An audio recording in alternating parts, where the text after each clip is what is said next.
Iran आणि Israel युद्धाचा share बाजारावर परिणाम झालेला पाहायला मिळतोय। शेअर बाजार उघडताच सेन्सेक्समध्ये 600 अंकांची घसरण झाली आहे। शेअर बाजार उघडताच निफ्टीमध्ये ही घसरण झाली आहे। 170 अंकांनी निफ्टीमध्ये घसरण झाल्याची माहिती समोर येत आहे।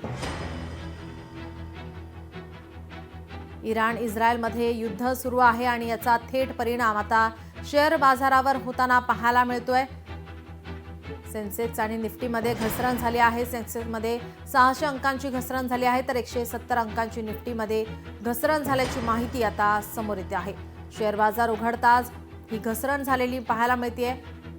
इराण आणि इस्रायलमध्ये युद्ध सुरू आहे आणि या युद्धाचा परिणाम शेअर बाजारावर झालेला पाहायला मिळत आहे। शेअर बाजारात या ठिकाणी घसरण झाली आहे। शेअर बाजार उघडताच सेन्सेक्समध्ये 600 अंकांची घसरण, शेअर बाजार उघडताच निफ्टीमध्ये 170 अंकांची घसरण झाली आहे। गेल्या काही दिवसांपासून इस्रायल आणि इराणमध्ये युद्ध सुरू आहे।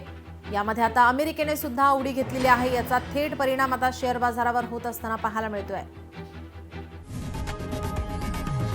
लोकशाही मराठी ऐका, पहा, जागरूक रहा।